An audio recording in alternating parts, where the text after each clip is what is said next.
যদি আপনার স্কুলের এক্সপিরিয়েন্স ভালো হয়ে থাকে তাহলে এক ধাপ আগে আসবে।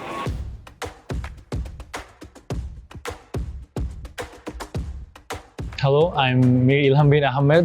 I'm currently studying at Bangladesh University of Professionals.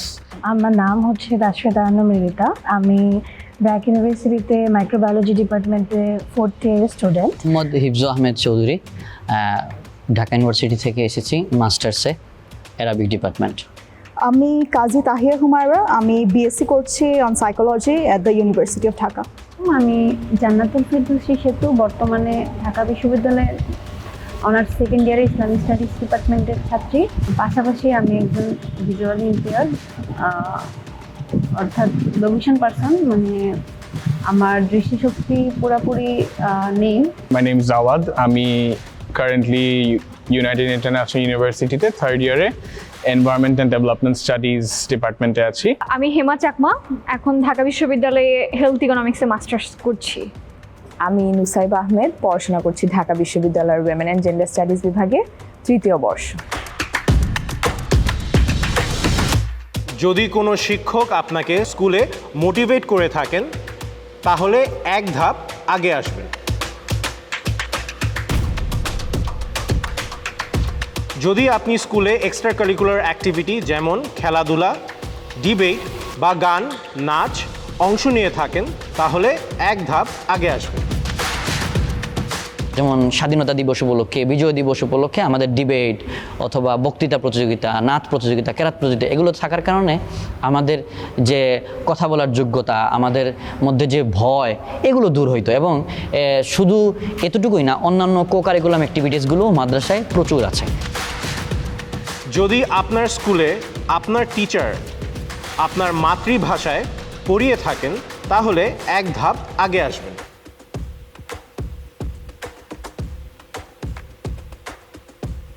যদি আপনি কখনো স্কুলে শারীরিক শাস্তি পেয়ে থাকেন তাহলে এক ধাপ পিছনে যাবেন।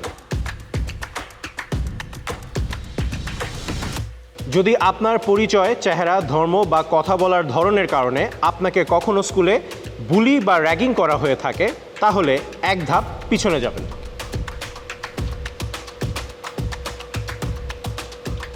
যদি আপনার স্কুল আপনাকে আপনার নিজের ইতিহাস, সংস্কৃতি বা কমিউনিটির সম্পর্কে কিছু শিখিয়ে থাকে তাহলে এক ধাপ আগে আসবেন। এই মাতৃভাষায় পড়াশোনা না করার কারণে কিন্তু আমার কিছুটা, বাকি যারা আছে তাদের থেকে কিছুটা পিছিয়ে যেতে হয়। কারণ মানে নিজের মাতৃভাষায় যেরকম স্বাচ্ছন্দ্যভাবে আমি নিজের কথাগুলো বলতে পারবো বা ওন করতে পারবো, সেটা কিন্তু আমার সেকেন্ড ল্যাঙ্গুয়েজে পারবো না। মানে কিন্তু এখন বাংলাটা আসলে মানে রন্ধ্রে ঢুকে গেছে আমাদের সাথে, তো এখন বাংলাটা নিজেরই মনে হয়। বাট তারপরও মানে যখন অনেক বেশি খারাপ লাগে, যখন অনেক কথা বলতে ইচ্ছে করে বা একদম নিজস্ব যেটা, সেটা আসলে মায়ের ভাষা ছাড়া হয় না আর কি। তো যখন এই প্রশ্নটা আমাকে করা হলো, মানে আমি আসলে দেখলাম হ্যাঁ, মানে এই প্রশ্নের পরপর কিন্তু আমি বিভিন্ন জায়গায় যখনই যাচ্ছি আমাকে পিছিয়ে যাচ্ছি আর কি। যদি স্কুলে পড়ার সময় আপনাকে এমন বিষয় মুখস্থ করতে হয়ে থাকে যা আপনি পুরোপুরি বুঝতেন না তাহলে এক ধাপ পিছনে যাবেন।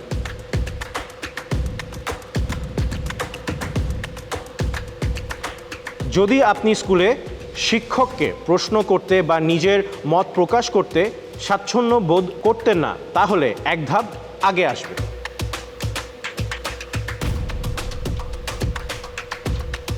যদি আপনার ইউনিভার্সিটি আপনার বিশেষ চাহিদা বুঝতে পেরে আপনাকে সাহায্য করার চেষ্টা করে থাকে তাহলে এক ধাপ আগে আসবে। শ্রুতি লেখক, মানে বা যে আমার কথাটা শুনে, মানে আমার এক্সামের নোটে প্রশ্ন টিচাররা যা করবে, মানে এক্সামের খাতায় আমি যেটা লিখবো, সে প্রথমে আমাকে প্রশ্নটা পড়ে শোনাবে। কজ আমি দেখতে পাচ্ছি না, আমি লেখাটা পড়তে পারতেছি না। তো সে কারণে সে আমাকে প্রথমে কোয়েশ্চেনটা বলবে যে স্যার, বা কোয়েশ্চেন পেপারে 1 নাম্বার কোয়েশ্চেনে এটা আছে যে মানে একটা কিছু সম্পর্কে, বাংলাদেশের বিউটি সম্পর্কে এখানে বর্ণনা করতে বলছে, মানে এরকম সামথিং কিছু একটা। তো তখন আমি ওকে যে অ্যান্সারটা করব ওটা হুবহু, মানে ক বলে ক, মানে হুবহু ও খাতায় জাস্ট ও শুধু শুনবে আর আমি যেটা বলবো সেটাও লিখবে সেই ব্যক্তিটা। মানে তো ওটা ক্লাস 10-এর হইতে হবে আর কি। যদি আপনার স্কুলের ভবন কখনো বন্যা বা ঝড়ের মতো প্রাকৃতিক দুর্যোগে ক্ষতিগ্রস্ত হয়ে থাকে, তাহলে এক ধাপ পিছনে যাবেন।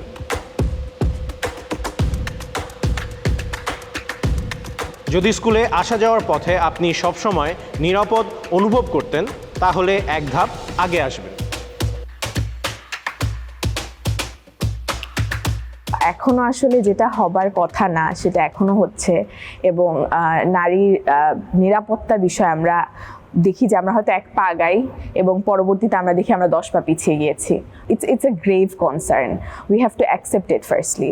আমরা মনে করি আরে নারীরা তো সেফ হয়ে গেছে, নারী সব জায়গায় সমান, ওদেরকে দেখা যাচ্ছে ওরা কাজ করতেছেন। আই সি যখন আমি মেট্রো বা পাবলিক ট্রান্সপোর্টে যাই, পিপল আর ভেরি পিসড যে কেন উইমেন আর দেয়ার, মানে উইমেনরা পাবলিক অ্যাপিয়ারেন্সে কেন আসবে। যদি ইউনিভার্সিটিতে আপনি আপনার আগ্রহ বা ভালো লাগার সাবজেক্ট পড়ার সুযোগ পেয়ে থাকেন, তাহলে এক ধাপ আগে আসবেন।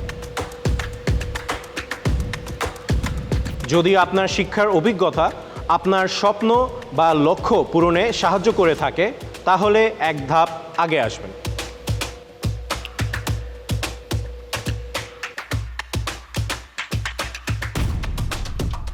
Thank you.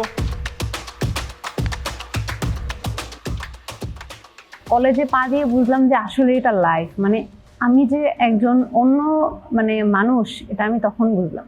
তো আমার স্বপ্ন ছিল ছোটবেলা থেকেই, আমি আমার আব্বুর মাধ্যমে আগে থেকেই বিভিন্ন প্রতিষ্ঠান সম্পর্কে জানতাম। ক্লাস 1 থেকে আমি অনেক ঢাকা ভার্সিটি বা হোলি ক্রস সব কিছু সম্পর্কে জানতাম। তো আমি বলছি আমি হোলি ক্রসে করবো। আমার ভাই বা আদার্স অনেকে বলছে তুমি হোলি ক্রসে চান্স পাবা, কিন্তু তুমি তো পারবা না, মানে এটা সেটা তুই কি পাবি, মানে পায় তো ওখানে যারা অনেক ব্রাইট স্টুডেন্ট বা ভালো প্রতিষ্ঠান থেকে পড়াশোনা করে, তারা হোলি ক্রস কলেজে সবাই পায় না। তো আমার তখন একটা জিদ কাজ করছে যে আমি ওখানে চান্স পাবোই বা আমার পাইতেই হবে। স্ট্রাগল করে ভর্তি হলাম, হওয়ার পরে মানে ওখানে যাচ্ছি একাই। ওই পর থেকে রাস্তাঘাটে কত মানুষ দেখলাম, চিনলাম, রেগুলার একটা ক্লাসও মিস দিই নাই। ঝড় বৃষ্টি হতো, মানে বৃষ্টি আকাশ কালো হয়ে যেত, কিছু দেখতাম না, কিন্তু তারপরেও মানে রেইনকোট পরে ছাতা নিয়ে যেভাবেই হোক রাস্তা পার হয়ে একাই রাস্তা পার হয়ে আমি হোলি ক্রসে যেতাম। আমরা সবাই একটা বাবলে থাকি, দেয়ার আর আরও অনেক প্রবলেমস, অনেক কিছু ডিপেন্ড করে, সেটা আমি আরেকটা আপুকে দেখে বুঝলাম। আমাদের নিজেদের মনে হয় যে আমাদের স্ট্রাগলটাই অনেক বড়, আমরা আমাদের স্ট্রাগলটাকে অনেক বড় করে দেখি, but when you get to know a lot of people and lot of their experiences, you get to understand যে আসলে our problems are very small and yeah. এখানে আছে যে সেম স্কুল থেকে সেম ইউনিভার্সিটিতে পড়ছে, কিন্তু they have a lot of disparities between them in life. Same for me, আমি অনেক আগিয়ে গেছি কিন্তু কিছু ব্যাপারে, কিন্তু there were a lot of people যারা পিছিয়ে ছিল। So I think that just shows how far apart we are as a society. আমাদের মাদ্রাসা নিয়ে হয়তো অনেকের একটা টাইপের ধারণা থাকে, বাট ভাইয়া seem open minded about a lot of stuff, যেগুলো নর্মালি আমাদের মনে হইতো না, হয়তো আমরা কথা না বলে জানতে পারতাম না about the education, about the thought process, everything. So I think there are some new doors open for me today. সুশিক্ষিত মানে সশিক্ষিত, মানুষকে আসলে সশিক্ষিত বানানোর জন্যই হলো শিক্ষা। এই কারণে বলা হয় education is the backbone of a nation. Backbone মানে তো হলো তাকে যখন যেমনভাবে হওয়া দরকার তখন তাকে সাহায্য করে, কখনো বাঁকা হওয়া ধরলে বাঁকা, সোজা হওয়ার দরকার হলে সোজা হয়ে রাখে। তো কখনো এখন আমাদের শিক্ষা হলো আমাদেরকে সমাজে চলার জন্য, মানুষের প্রতি রেসপেক্টফুল হওয়ার জন্য, মানুষকে মানুষ মনে করার জন্য যেই গুণাবলীর দরকার, সেই গুণাবলী অর্জনের মাধ্যম হলো শিক্ষা। জাস্ট বিকজ অফ পড়াশোনার কারণে আমার একটা জায়গা তৈরি হয়েছে, আমার নিজস্ব একটা আইডেন্টিটি তৈরি হয়েছে। সো আমার কাছে মনে হয় যে মানুষ এটাকে একটা ইনভেস্টমেন্ট হিসেবে দেখে, যা পড়াশোনার পরে আমি একটা ভালো চাকরি করব, ভালো অ্যামাউন্টের টাকা পয়সা ইনকাম করব, এটার চেয়েও বড় মনে হয় আমার কাছে শিক্ষাটা আমার কাছে একটা পরিচয় হিসেবে এনে দিয়েছে। মানে আমি একজন হেমা চাকমা, আদার্স যেরকম সবাই হেমা চাকমা হিসেবে আছে, আমি একজন হিসেবে থাকতে পারতাম, বাট জাস্ট বিকজ অফ এই শিক্ষাটার কারণে আমি এখনো উঠতে পারছি। আমার কাছে মনে হয় যে আমার কাছে এই শিক্ষাটার কারণে আমার দুটো উইংস হয়েছে, যেটাকে আমি আসলে বুঝতে পারি যে একজন নারী হিসেবে আমার কি থাকা দরকার, একজন মানুষ হিসেবে আমার কোন অধিকারটা থাকা দরকার।